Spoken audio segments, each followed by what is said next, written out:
हाँ जी बच्चों, क्या हाल चाल। एकदम बढ़िया, मस्त।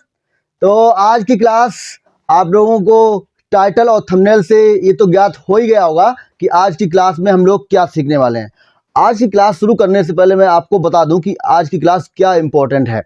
इम्पोर्टेंट क्यों है तो वो इसलिए है क्योंकि ये 2-3 मार्क्स आपके डिसाइड करने वाली है। ये जो 2-3 मार्क्स हैं वो आपके 2023 जो बोर्ड एग्जाम आने वाले हैं उसमें पक्का श्योर है कि ये आएंगे ही आएंगे। ठीक है, इस क्लास से तो क्लास इंपॉर्टेंट है। तो क्लास में 7 तक आपको रहना है, साथ बने रहना है, अंत तक आपको जुड़े रहना है।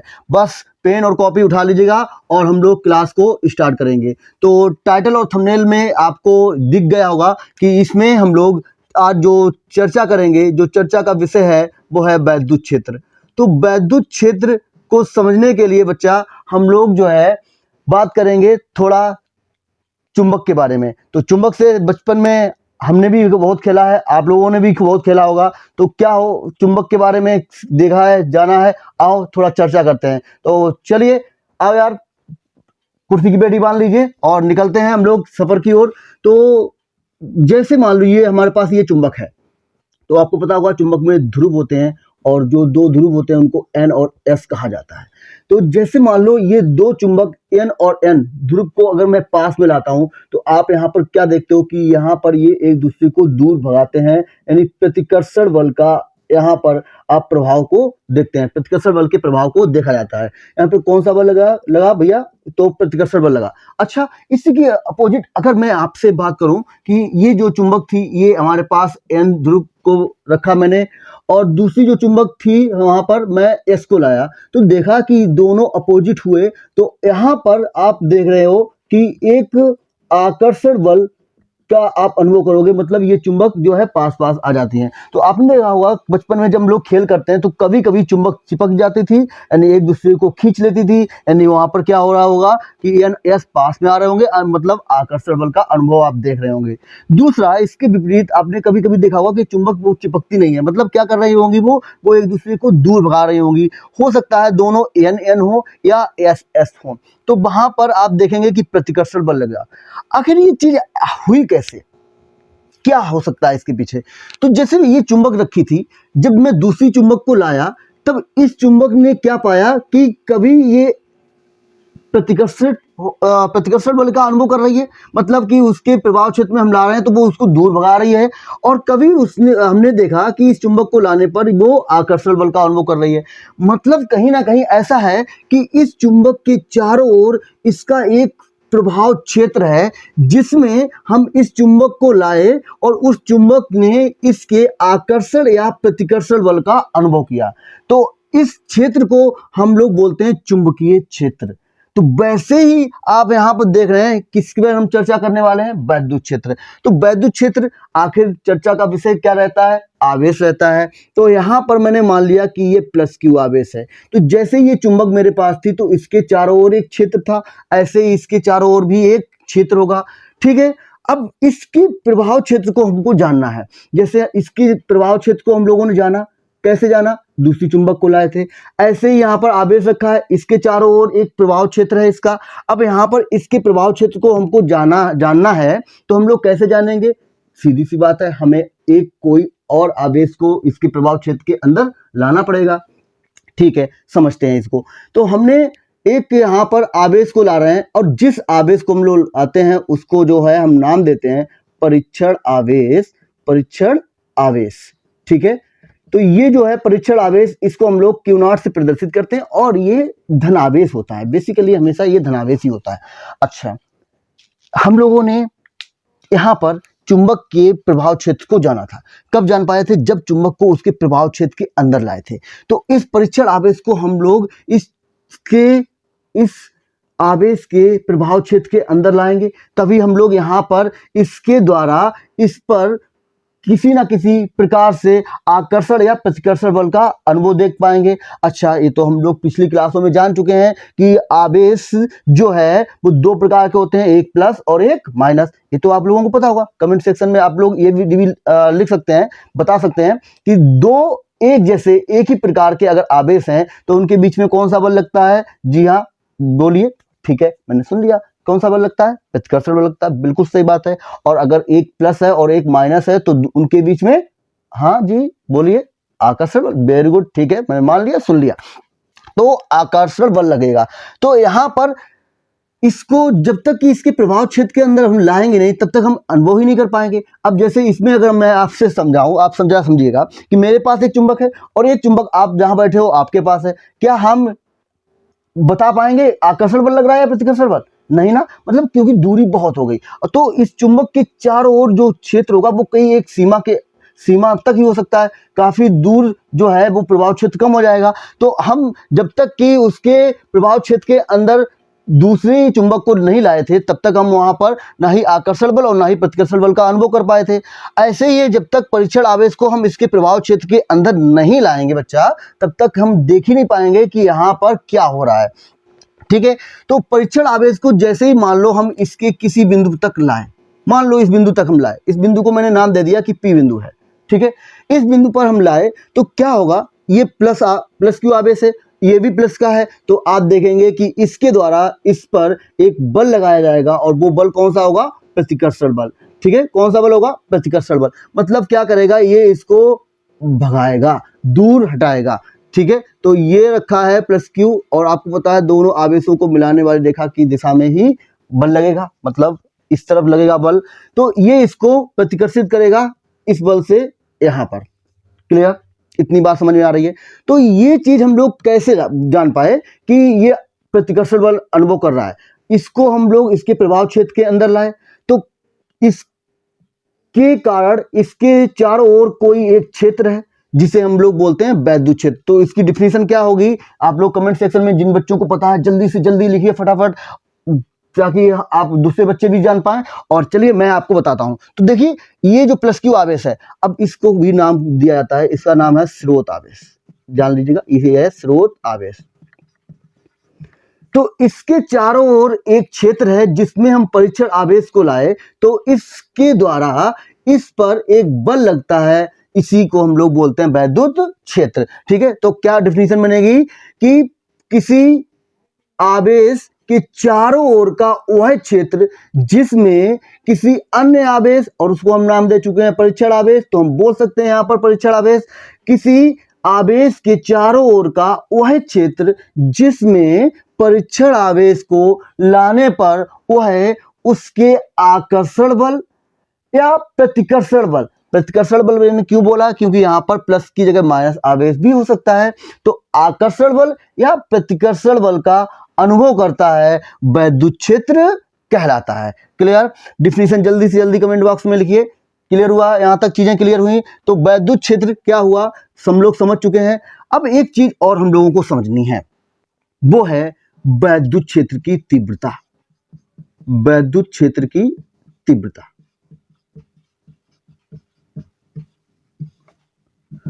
फटाफट कमेंट बॉक्स में लिखिए इसकी डिफिनीशन। तो वैद्युत क्षेत्र की तीव्रता, इस पर चर्चा करते हैं, हम लोग बात करते हैं। तो अभी हमने क्या देखा कि परीक्षण आवेश को जब इसके अंदर लाए तो इसने इस पर एक बल लगाया जो कि प्रतिकर्षण बल होगा। यहां पर हम लोग लिख भी सकते हैं क्योंकि ये प्लस का ये भी प्लस का, तो प्रतिकर्षण बल देखा गया। ठीक है, ओके, इतनी बात क्लियर है? चीजें यहां तक क्लियर है? बिल्कुल ओके। चलिए, तो यहां पर प्लस क्यू आवेश रखा हुआ है, बिंदु पी पर हम लोग परीक्षण आवेश को लाए। हम लोग वैद्युत क्षेत्र की तीव्रता कैसे बता पाते हैं? तो किसी आवेश के चारों ओर कोई क्षेत्र है, उस क्षेत्र में यदि हम उसके किसी भी बिंदु पर, मैं बोल रहा हूं किसी भी बिंदु पर, अगर एक कूलाम आवेश को रख दिया जाए तो एक कूलाम आवेश पर उस आवेश द्वारा जो बल लगाया जाएगा उस बल को ही उस बिंदु पर वैद्युत क्षेत्र की तीव्रता कहते हैं। क्लियर हुआ यहां तक? ठीक है, और इसको हम लोग ई से प्रदर्शित करते हैं। तो हमने बात कही है बिंदु पी पर, तो मैं ईपी बोल सकता हूं। एक बार चीजें फिर से मैं रिपीट कर रहा हूं, जरा ध्यान दीजिएगा।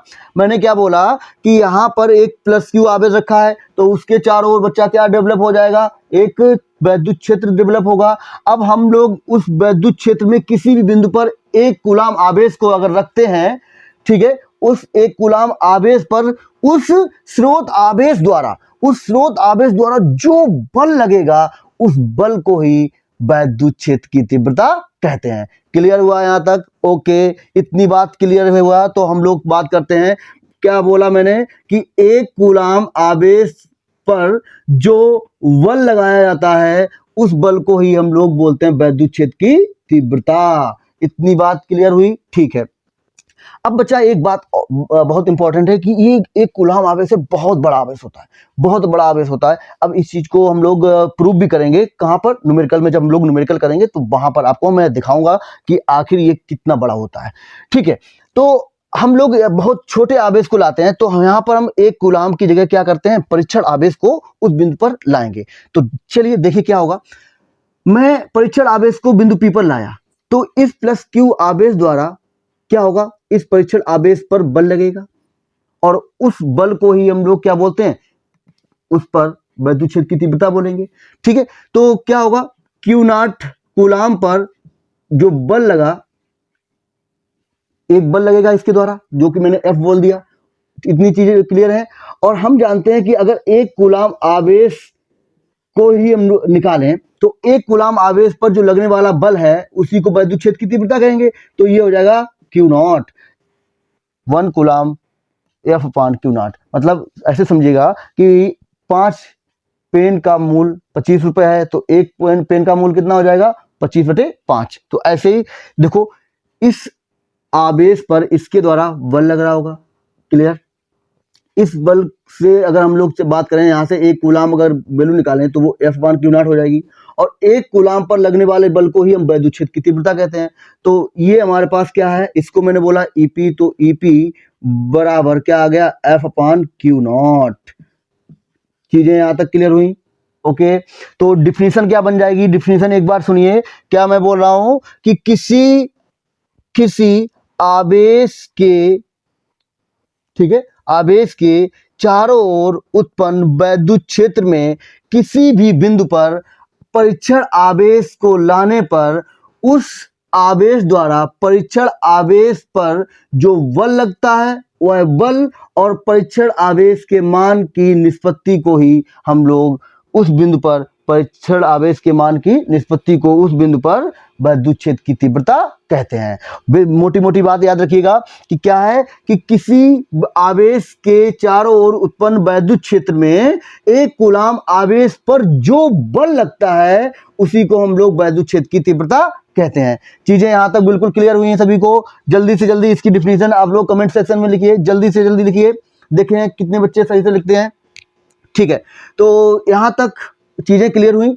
ओके, अब अगर मैं बात करूं बिंदु आवेश के कारण वैद्युत क्षेत्र की तीव्रता, बिंदु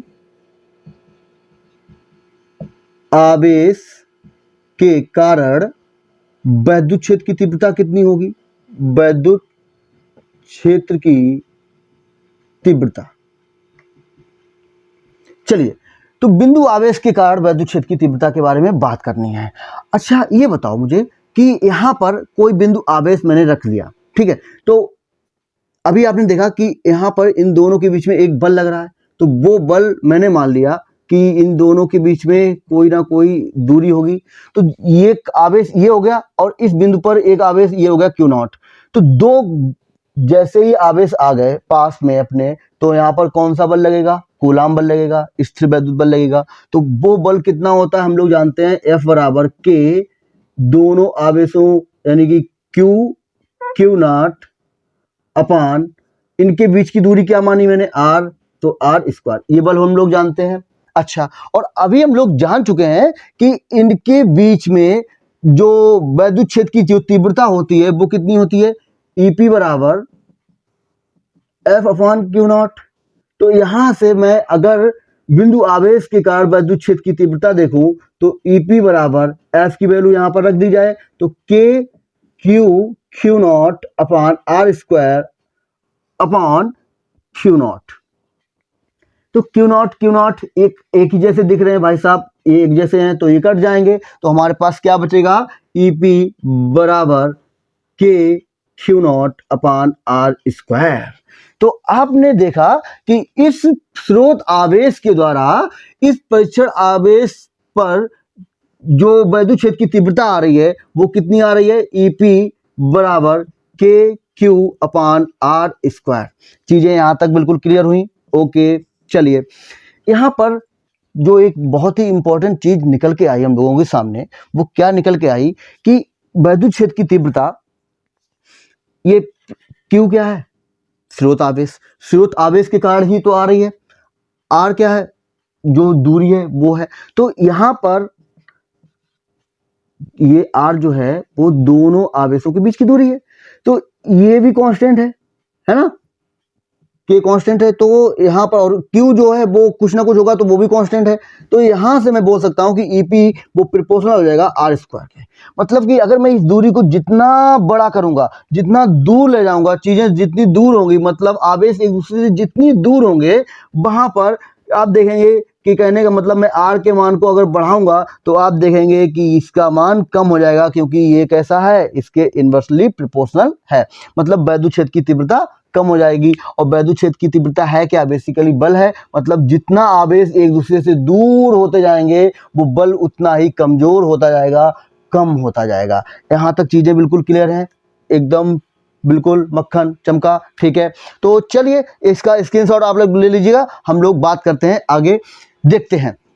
तो हमने देखा कि EP proportional to 1/r square है, यानी R के मान को यदि हम लोग बढ़ा रहे हैं, R के मान को बढ़ा रहे हैं, तो वहां पर आप देख रहे हो कि EP जो है वो कम हो रहा है। मतलब कि क्या हो रहा है कि वैद्युत क्षेत्र की तीव्रता कम हो रही है, यानी दूरी को बढ़ाने पर वैद्युत क्षेत्र की तीव्रता कम हो रही है।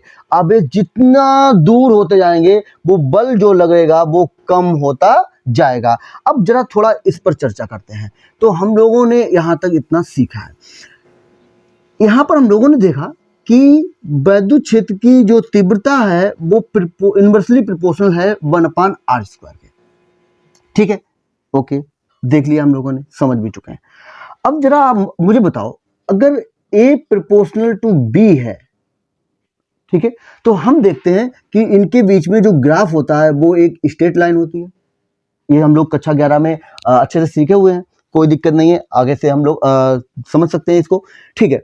अगर A proportional to 1/b square है, तो हम अगर A और B के बीच में ग्राफ देखें, A और B के बीच में ग्राफ, तो आप जरा मुझे बताओ वो कितना होगा? वो कुछ इस प्रकार का होता है। यहां तक चीजें हम लोग को क्लियर है कि अगर A प्रोपोर्शनल टू B है तो A और B के बीच में एक स्ट्रेट लाइन होती है, ठीक है। और अगर A proportional to 1/b square, मतलब इनवर्सली प्रोपोर्शनल 1/b स्क्वायर है, तो A और B के बीच में जो ग्राफ होता है वो कुछ इस प्रकार का होता है। इतनी चीजें यहां तक बिल्कुल हम लोगों को क्लियर है। अब जरा मैं यहां पर आपसे पूछूं कि अभी हमने देखा कि यहां पर A और B के बीच में, A और B के बीच में ग्राफ कुछ इस प्रकार का है। लेकिन अगर मैं आपसे पूछूं कि A proportional to 1/b square, इन दोनों के बीच में ग्राफ क्या होगा? जरा चीजें समझिएगा, मैं आप फिर से रिपीट कर रहा हूं। मैं बोल रहा हूं अभी जब A proportional to 1/b square था, तो हम लोगों ने A और B के बीच में ग्राफ देखा, वो कुछ इस प्रकार का है। अब मैं बोल रहा हूं कि अगर A और 1/b स्क्वायर के बीच में ग्राफ देखूं, मतलब किसमें? A और 1/b स्क्वायर के बीच में ग्राफ देखूं, तो ग्राफ कैसा होगा? जरा इस पर चर्चा करें, बता सकता है कोई कमेंट सेक्शन में? हाँ जी, जरा इधर देखो ध्यान से। ये रूप बिल्कुल इस रूप की तरह बन जाएगा। मतलब हम इसको एज्यूम करें कि ये पूरी जो चीज है वो कोई T है, यानी A प्रोपोर्शनल T बन गई है, और A प्रोपोर्शनल T हो गया है, तो मतलब इन दोनों के बीच में ग्राफ कैसा आ रहा है? एक स्ट्रेट लाइन है। तो ऐसे ही A और 1/b स्क्वायर, इन दोनों के बीच में जब ग्राफ देखेंगे तो वो फिर से एक बार हमको क्या मिलेगा? स्ट्रेट लाइन मिलेगा। चीजें यहां तक क्लियर है? अब तो आप जरा मुझे बताओ, यहां पर E proportional to 1/r square है, E proportional to 1/r square है, तो अगर मैं यहां पर E और R के बीच में ग्राफ देखूंगा तो बिल्कुल इस तरह हमको क्या मिल जाएगा? इस टाइप से ग्राफ मिल जाएगा। और यदि मैं E और 1/r स्क्वायर के बीच में ग्राफ देखूं तो E और 1/r स्क्वायर के बीच में ग्राफ आप देखेंगे, इसको पूरा मैं एक T मान के चलूंगा बिल्कुल इसी तरह, तो ये आप देखेंगे कि हमको एक स्ट्रेट लाइन देगा। तो चीजें बिल्कुल यहां तक क्लियर, सभी को ग्राफ क्लियर हुआ?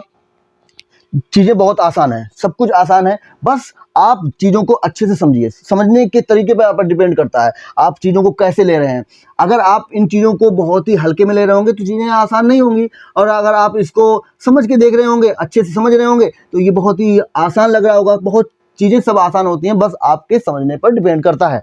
तो यहाँ तक हम लोगों ने जाना कि वैद्युत क्षेत्र क्या होता है। एक बार फिर से मैं रिपीट करता हूँ, जरा आप लोग भी कमेंट सेक्शन में इसकी डिफिनेशन को लिख सकते हैं। वैद्युत क्षेत्र क्या है? किसी आवेश के चारों ओर का वह क्षेत्र जिसमें किसी परीक्षण आवेश को लाने पर वह कौन? परीक्षण आवेश। वह उस आवेश के द्वारा एक बल का अनुभव करता है, उसको ही वैद्युत क्षेत्र कहते हैं। तो ये चीज हम लोग जान चुके हैं, ठीक है।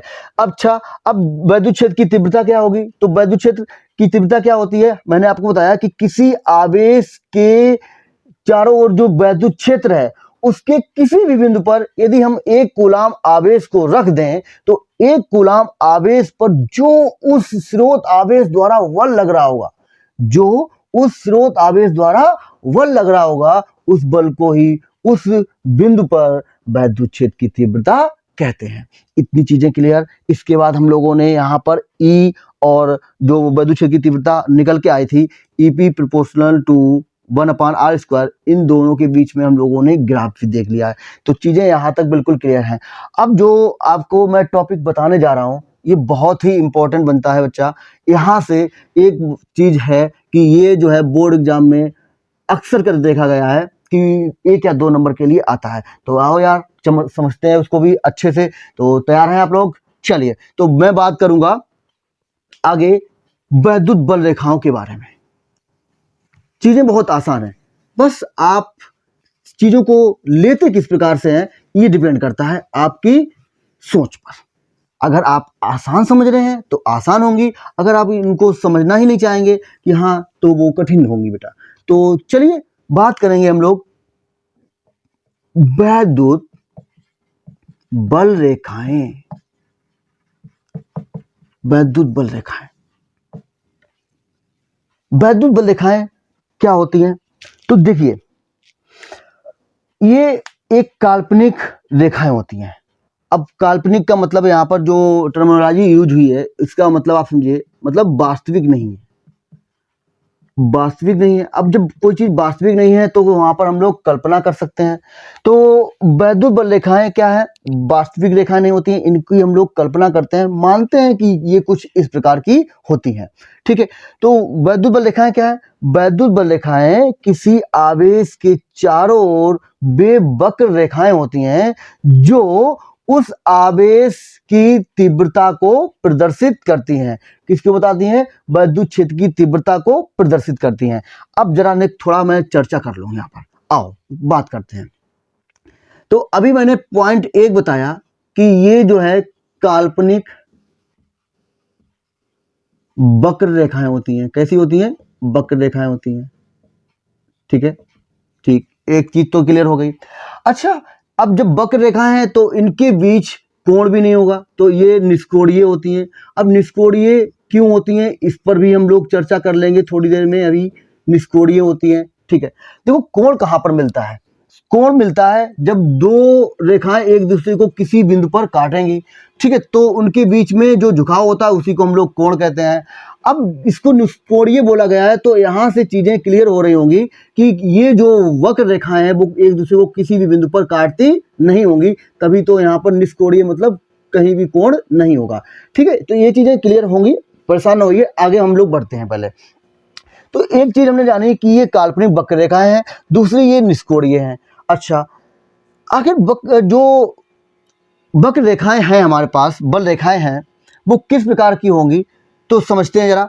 तो सबसे पहले हम लोग ये बताइए, हम लोग किस पर चर्चा करते हैं? आवेश पर ही चर्चा करते हैं। तो मैं सबसे पहले एकल आवेश पर बात कर लेता हूं। एकल आवेश, कि एकल आवेश में बल रेखाएं कैसी होंगी, किस प्रकार की होंगी। तो चीजें आसान है, आओ देखते हैं। एकल आवेश, तो सबसे पहले हम लोग बात करेंगे प्लस के आवेश के, और आपको पता है माइनस का भी होता है, तो दोनों पर चर्चा करेंगे। तो प्लस क्यू आवेश ये रखा हुआ है। तो वैद्युत बल रेखाएं प्लस से बाहर निकलती हैं, किधर जाती हैं? अनंत की ओर। किधर जाती हैं? अनंत की ओर। किधर चलती हैं? अनंत की ओर। यानी प्लस से निकलकर किधर जाती हैं? अनंत की ओर। तो कुछ इस प्रकार जो है ये वैद्युत बल रेखाएं होती हैं, एकल आवेश के द्वारा प्लस से, अगर प्लस है तो वो प्लस से निकलकर किधर जाती हैं? अनंत की ओर। अब इस चीज को जरा हम लोग समझते हैं। कैसे समझते हैं? तो हमने अभी आपको बताया कि कोई आवेश रखा है तो उसके चारों ओर जो क्षेत्र उत्पन्न होगा, वैद्युत क्षेत्र जिसे हम बोलते हैं, उसकी परीक्षण हम लोग परीक्षण आवेश के द्वारा करते हैं। तो मैंने यहाँ पर उठाकर एक परीक्षण आवेश को रखा है इसके बीच में, ठीक है। आपको पता है परीक्षण आवेश कैसा होता है? धन आवेश होता है। यहाँ तक चीजें क्लियर हैं? बिल्कुल सही है, बहुत अच्छी बात है, ठीक है। तो जैसे ये यहाँ पर आएगा तो प्लस ये भी है और प्लस ये भी है, तो ये क्या करेगा? ये अपने पास तो बुलाएगा नहीं, क्योंकि भैया ये तो एक ही जैसा है, दुश्मनी है इससे, तो ये नफरत करता है इससे, तो क्या कहेगा? चलो हटो, निकलो मेरे यहाँ से। तो वो धक्का देगा और कहेगा बाहर जाओ। तो ये क्या करेगा? इसको बाहर की ओर धक्का देगा, कहने का मतलब बाहर की ओर फेंकेगा। मतलब यहाँ पर इसके बीच में कौन सा बल लगेगा? देखा जाएगा प्रतिकर्षण बल। तो ये किधर भागेगा? बाहर की ओर। तो इसी वजह से वैद्युत बल रेखाएं किधर हो रही हैं? किधर निकलेंगी? बाहर की ओर। ये हम लोग एस्टीमेट लगाते हैं, ठीक है। इसके बाद अगर हम लोग बात करें माइनस क्यू आवेश के कारण, तो माइनस क्यू आवेश के कारण भी हम लोग देख सकते हैं। इसमें क्या होता है बच्चा? इसमें जो वैद्युत बल रेखाएं होती हैं वो अनंत से आती हैं और इसमें अंदर की ओर जाती हैं। अनंत से आती हैं, किधर चलती हैं? अंदर की ओर। किधर चलती हैं? अंदर की ओर। यहां तक समझ में आ रहा है? बिल्कुल सही, क्लियर। तो देखो, इस अगर माइनस क्यू आवेश है तो माइनस क्यू आवेश में जो वैद्युत बल रेखाएं हैं वो अनंत से चलती हुई कहाँ आएंगी? उस आवेश में प्रवेश करेंगी। अब इसको भी हम लोग ऐसे ही समझ सकते हैं कि यहाँ पर मैं इसको अगर समझना चाहूँ तो प्लस क्यू आवेश, क्यू नॉट को, परीक्षण आवेश को रख लें यहाँ पर, तो देखेंगे कि आप ये इसके द्वारा इसको अपनी ओर खींचा जाएगा। अपनी ओर खींचा जाएगा मतलब कि यहाँ पर आप देखेंगे आकर्षण बल लगेगा। जैसे ही ये खींचेगा तो अंदर की ओर ही खींचेगा, इसलिए वैद्युत बल रेखाएं जो है अंदर की ओर आती होती हैं, ऐसा एस्टीमेट लगाया जाता है। तो यहां तक हम लोगों ने जाना कि एकल आवेश में वैद्युत बल रेखाएं कुछ इस प्रकार की होती हैं। प्लस क्यू आवेश है तो उसके कारण वैद्युत बल रेखाएं बाहर निकल रही होंगी, अनंत तक जा रही होंगी। और अगर माइनस क्यू आवेश है तो बच्चा वहां पर जो वैद्युत बल रेखाएं होंगी वो अनंत से चलती हुई माइनस क्यू आवेश की ओर चल रही होंगी। तो एकल आवेश की वजह से ऐसा हो रहा है।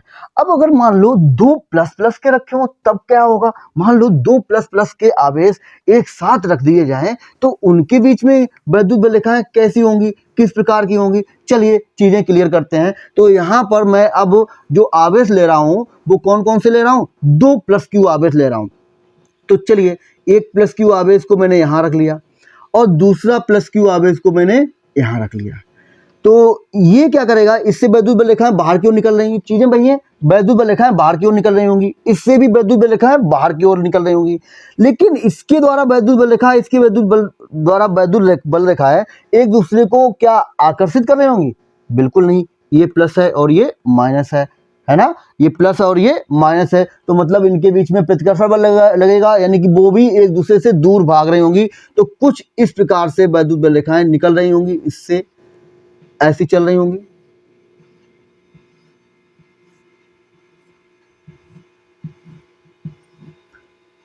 कुछ इस प्रकार से इससे निकल रही होंगी।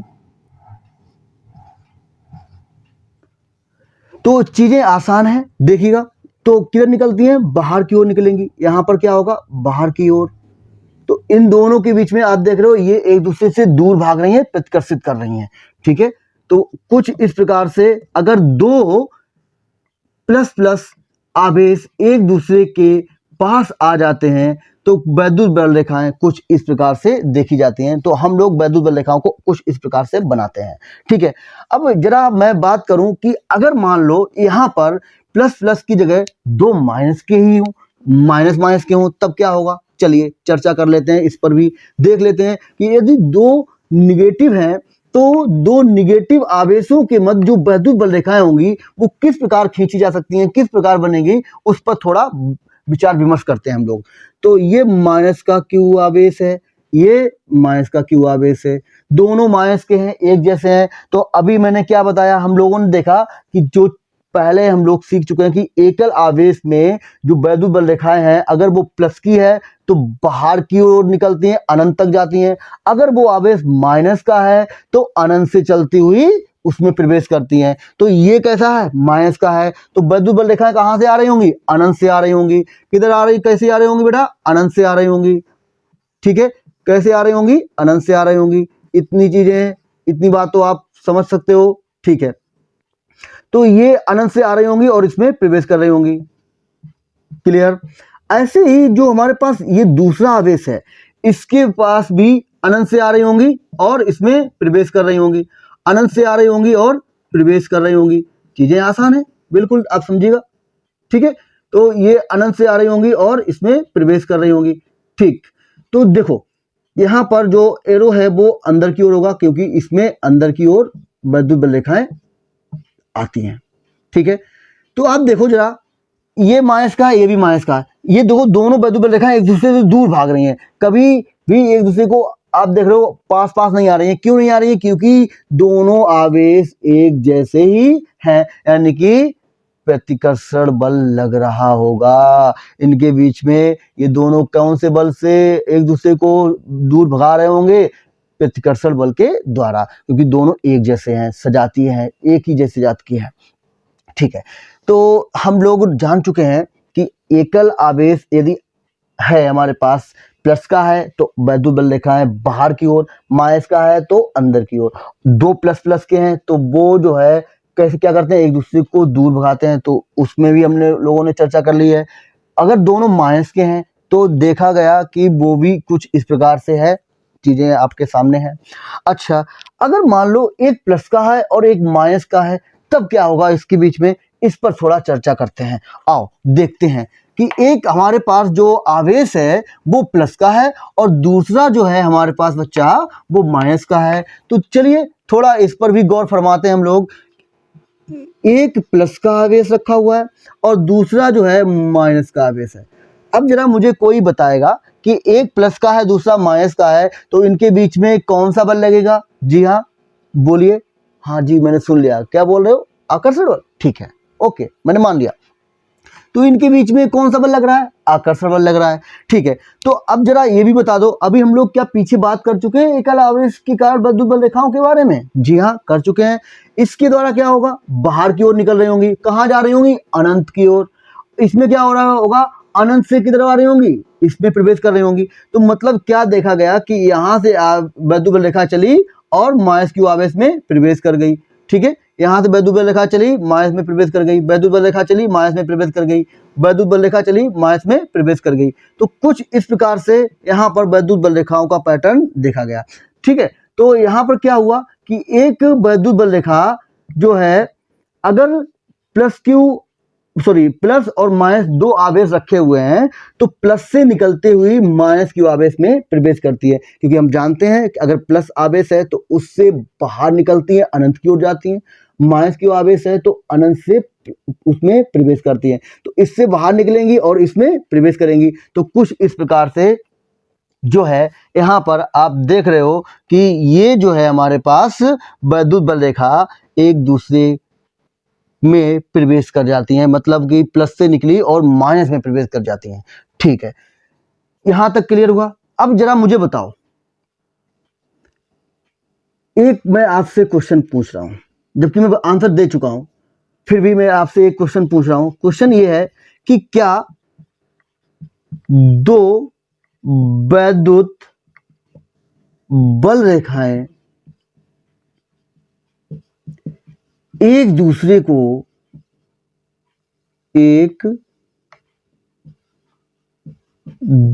को किसी बिंदु पर काटती हैं या काट सकती हैं? काटती हैं या काट सकती हैं? अगर काटती हैं तो क्यों काटती हैं, और अगर काट सकती हैं तो क्यों काट सकती हैं? ये आपको जो है रीजन बताना है। चलिए, तो कमेंट में आप लोग बताइएगा, क्या दो वैद्युत बल रेखाएं एक दूसरे को किसी बिंदु पर काटती हैं या काट सकती हैं? तो इसका रीजन बहुत ही सिंपल है। दो वैद्युत बल रेखाएं एक दूसरे को किसी भी बिंदु पर काटती नहीं है, क्योंकि ये निष्कोणीय वक्र रेखाएं होती हैं। तो अगर ये एक दूसरे को काट रही होती तो वहां पर कोण मिल जाता, तो कोण मिलने से जो है हमको पता चल जाता कि ये जो है किसी ना किसी बिंदु पर एक दूसरे को काट रही होती है। दूसरा लॉजिक ऐसे हम लोग समझ सकते हैं कि जैसे मान लो ये हमारे पास एक कोई वैद्युत बल रेखा है, कुछ इस प्रकार से चल रही है, इसकी दिशा इधर मैंने मानी है, इधर से हम लोग चल रहे हैं। अच्छा, वैद्युत बल रेखा जो है किसको बताती है? मैंने बताया कि वो वैद्युत क्षेत्र की दिशा या वैद्युत क्षेत्र की तीव्रता की दिशा को प्रेजेंट करती है। तो यहाँ पर अगर हम कोई भी बिंदु ले लें, इस वक्र रेखा पर कोई भी बिंदु ले लें, उस बिंदु पर जो है सदैव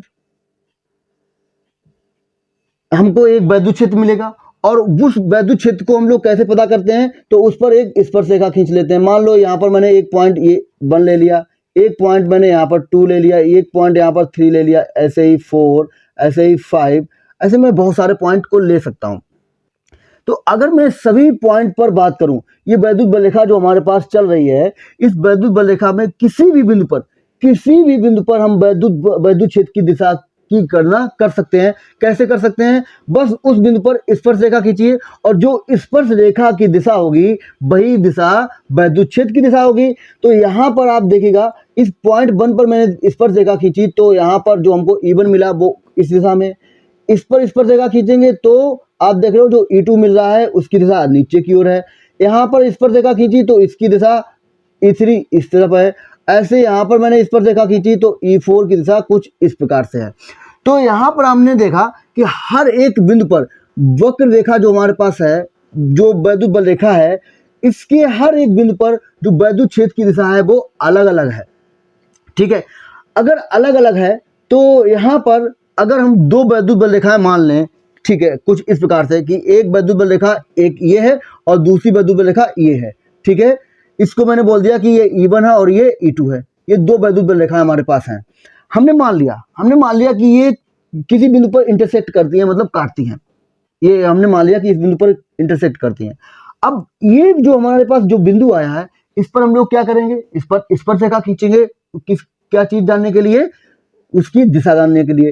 तो मैंने इस पर स्पर्शरेखा खींची तो एक स्पर्शरेखा ये हो जाएगी। अब ये बिंदु जो है इस वाले वक्र का भी है, तो इस पर स्पर्शरेखा खींचेंगे तो ये हो जाएगी। तो आप देख रहे हो, केवल और केवल हम लोग एक बिंदु पर एक ही स्पर्शी खींच सकते हैं। यहाँ पर हमने देखा कि इस बिंदु पर दो स्पर्शी खींची गई हैं, तो एक स्पर्श रेखा की दिशा इधर हो गई है और एक स्पर्श रेखा की दिशा इधर हो गई है। तो एक बिंदु पर दो स्पर्शी खींची जा रही हैं। पहली बात तो ये संभव ही नहीं है कि एक बिंदु पर दो स्पर्शी खींची जाए। दूसरी चीज आपने यहाँ पर ये देखा कि यहाँ पर इस बिंदु से दो स्पर्शी खींची जाने से ये हो गया कि इस बिंदु पर दो वैद्युत बल रेखाएं निकल के आ गई, और वैद्युत बल रेखाओं की दिशा निकल के आ गई, जो कि ऐसा लॉजिकली संभव नहीं है। तो इस वजह से जो है हम बोल सकते हैं कि क्या दो वैद्युत बल रेखाएं एक दूसरे को काटती हैं? तो आंसर आएगा नहीं। रीजन क्या है वो भी मैंने आपको बता दिया है। तो कभी भी दो वैद्युत बल रेखाएं एक दूसरे को किसी भी बिंदु पर काटती नहीं है, इसीलिए इनको निष्कोणीय वक्र रेखाएं भी कहा गया है। तो ये जो लॉजिक है वो आपको उम्मीद करते हैं शानदार लगा होगा, समझ में आ गया होगा। अब जरा मेरा आपसे एक क्वेश्चन है। आपसे क्वेश्चन ये है, थोड़ा मैं आपसे बात करना चाहता हूं, देखते हैं चीजें कितनी क्लियर हुई हैं। कमेंट सेक्शन में आप लोगों को आंसर देना है। सभी लोग तैयार हैं? आप लोग ठीक है, ओके, चलिए तैयार हैं आप लोग, तो फिर चलिए देखिएगा। देखिए, मैं यहां पर कुछ वैद्युत बल रेखाओं का पैटर्न बना रहा हूं, उसको ध्यान से देखिएगा। मैंने यहां पर पहला पैटर्न जो बनाया है वो है कुछ इस प्रकार से। ठीक है, दूसरा पैटर्न हमारे पास है वो कुछ इस प्रकार से है।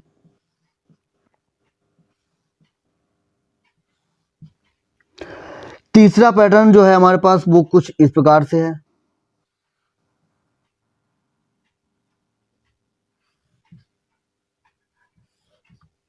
और चौथा पैटर्न हमारे पास कुछ इस प्रकार से है।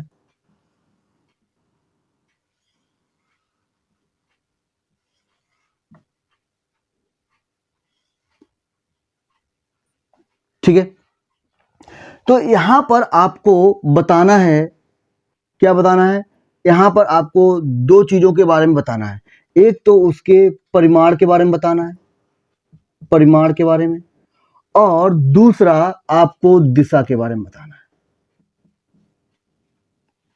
क्वेश्चन क्या मेरा है, ये आपके पास एक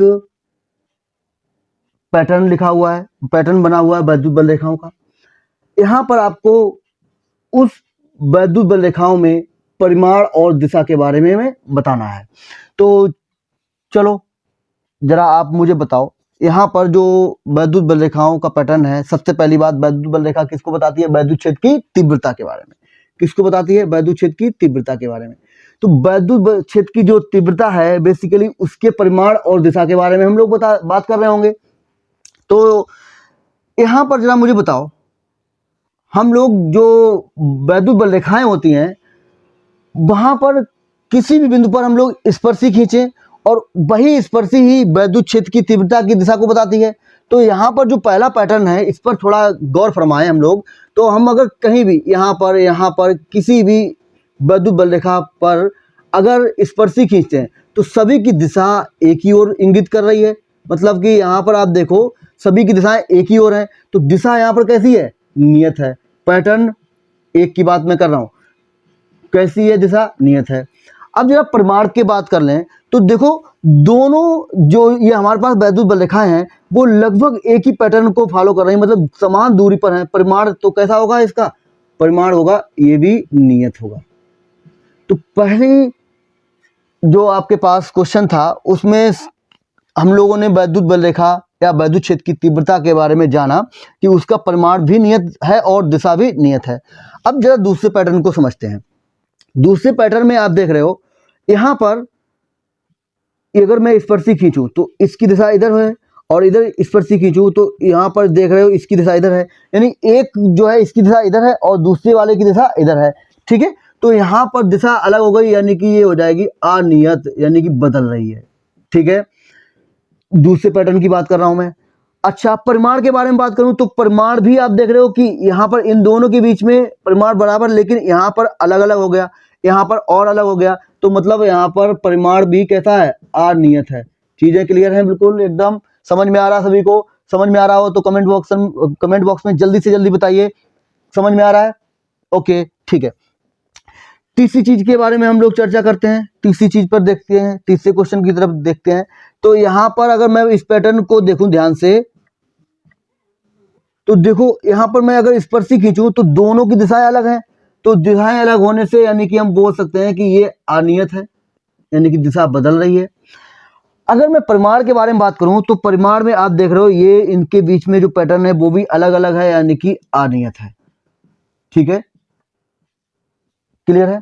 चौथा सबसे इंपॉर्टेंट केस बनता है हमारे लिए, हम यहां पर थोड़ा देखते हैं, बहुत इंपॉर्टेंट है, चीजों को समझते हैं। ये हमारे पास जो वैद्युत बल रेखाओं का जो पैटर्न है वो कुछ इस प्रकार से है। अगर मैं यहां पर इसकी दिशा के बारे में बात करूं तो यहां पर आप देखो, अगर मैं पॉइंटों को लूं तो सभी जगह पर स्पर्शी खींचनी पड़ेगी हमको वैद्युत क्षेत्र की दिशा को जानने के लिए। जैसे हमने स्पर्शी खींची तो आप देख रहे हो कि हर बार हर बिंदु पर इसकी दिशा बदल रही है। ऐसे ही इस पर भी, ऐसे इस पर भी होगा और ऐसे इस वाले पर भी होगा। मतलब दिशाएं बदल रही हैं, अर्थात यहां पर बोल सकते हैं अनियत है। अब जरा बात करते हैं परिमाण के बारे में। तो परिमाण की तरफ अगर देखें ध्यान से, इन दोनों के बीच में जो दूरी है वो बराबर है, इन दोनों के बीच में जो दूरी है वो भी बराबर है, इन दोनों के बीच में दूरी जो है वो भी बराबर है। चीजें बराबर हैं, यानी कि हम यहाँ पर बोल सकते हैं लगभग बराबर है। तो हम यहाँ पर बोल सकते हैं ये कैसा है, नियत है। यहां तक चीजें क्लियर हुई? अगर ये आपको समझ में आ गया तो मुझे लगता है कि वैद्युत बल रेखाएं से जुड़े हुए जितने भी कॉन्सेप्ट हैं वो आपको अच्छे से क्लियर हो गए होंगे। वैद्युत बल रेखाएं, फिर से मैं रिपीट कर रहा हूं, क्या होती हैं? निष्कोणीय वक्र रेखाएं होती हैं, काल्पनिक वक्र रेखाएं होती हैं, जो कि लगातार यानी सतत रूप से वैद्युत क्षेत्र या वैद्युत क्षेत्र की दिशा को रिप्रेजेंट करती हैं, प्रदर्शित करती हैं। और इस पर हम लोगों ने चर्चा कर ली यहाँ पर कि ये जो हमारे पास एक क्वेश्चन हम लोगों ने लिखा, इस पैटर्न को लिखा, इस पैटर्न के जरिए हम लोगों ने वैद्युत क्षेत्र की दिशा और उसके परिमाण को देख लिया कि कहाँ पर दिशा और परिमाण कैसे कैसे चेंज हो रहे हैं, बदल रहे हैं कि नहीं बदल रहे हैं। एक क्वेश्चन मैं और आप लोगों को दे रहा हूं, जरा आप लोग मुझे बताइए। देखो क्वेश्चन, अगर आप कोई भी टॉपिक पढ़ रहे हैं और उससे जुड़े हुए अगर क्वेश्चन तुरंत ही आपके पास आ जाते हैं तो चीज़ें आसान हो जाती हैं समझने में, और ऐसा लगता है कि वो चीज़ हमको अच्छे से क्लियर हो गई है। एक मैं पैटर्न आपको वैद्युत बल रेखाओं के बारे में दिखा रहा हूं कुछ इस प्रकार से।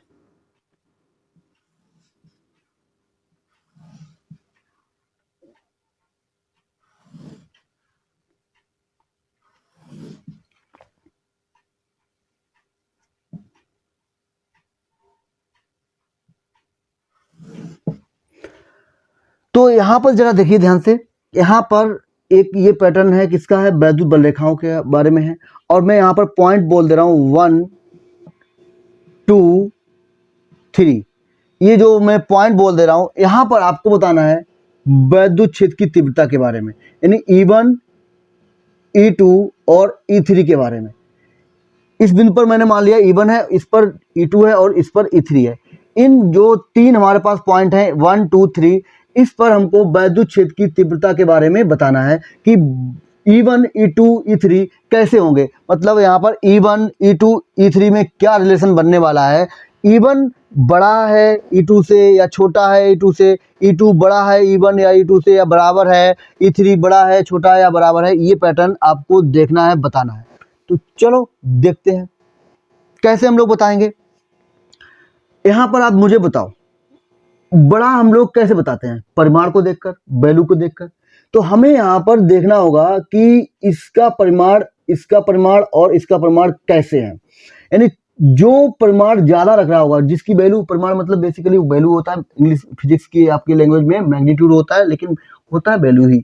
तो यहाँ पर हम लोग वैल्यू की बात करेंगे। तो जो वैल्यू E1 E2 E3 में ज्यादा होगी, जिसकी ज्यादा होगी वो बड़ा हो जाएगा, जिसकी कम होगी वो छोटा हो जाएगा, जिसकी सबसे कम होगी वो सबसे छोटा हो जाएगा। तो चलिए यहाँ पर हम लोग इस चीज को, इस क्वेश्चन को जरा देखते हैं। ये हमारे पास एक क्वेश्चन कुछ इस प्रकार से है और इसमें हम चीजों को समझ रहे हैं। यहाँ पर हमको ये जो पॉइंट 1 2 3 है, E1 E2 E3 के बारे में बताना है कि कौन बड़ा है, कौन छोटा है, कैसा है, क्या रिलेशन बन रहा है इसके बीच में। आज की क्लास का ये आखिरी क्वेश्चन है और इम्पोर्टेंट भी है। हम लोग यहाँ से चीजों को अच्छे से क्लियर भी कर सकते हैं, समझ सकते हैं। तो बताइए E1 E2 E3 में क्या रिलेशन बनने वाला है। चलिए हम बात करते हैं, देखिएगा। हम यहाँ पर देखेंगे सबसे पहले, किसी क्षेत्र से जितनी वैद्युत बल रेखाएं ज्यादा से ज्यादा निकल रही होंगी वो क्षेत्र उतना ही प्रबल होगा। मतलब जितनी वैद्युत बल रेखाएं पास पास होंगी, जितनी वैद्युत बल रेखाएं पास पास होंगी, एक पॉइंट ध्यान रखिएगा, वैद्युत बल रेखाएं जितनी पास पास होंगी, जिस बिंदु के पास होंगी वो प्रबल वैद्युत क्षेत्र रख रहा होगा अपने पास, यानी कि वहां पर वैद्युत क्षेत्र का परिमाण अधिक होगा। और जहां पर वैद्युत बल रेखाएं दूर दूर होंगी वहां पर परिमाण कैसा हो जाएगा, कम हो जाएगा। ठीक है, तो यहां पर अगर मैं देखूं इस पर्टिकुलर पॉइंट ए पर, जहां पर चर्चा करनी है हम लोगों को E1 के बारे में, तो मैं यहां पर एक गोला बना ले रहा हूं। ठीक है, कुछ इस प्रकार से मैंने गोला बना लिया। जितना बड़ा गोला यहां बनाया उतना ही बड़ा मैं गोला यहां पर भी बनाऊंगा। जितना बड़ा गोला यहां दोनों पर जगह बनाया उतना ही हम यहां पर भी बनाएंगे। तो आप जरा मुझे बताओ, इस गोले से 1 2 3 4 4 वैद्युत बल रेखा निकल रही हैं। इससे कितनी निकल रही हैं, 3 निकल रही हैं। और इससे कितनी निकल रही हैं, 1 निकल रही हैं। तो यहां पर मैं बोल सकता हूं पैटर्न क्या होगा कि E1 जो है वो बड़ा होगा E2 से, और E2 जो है वो बड़ा होगा E3 से।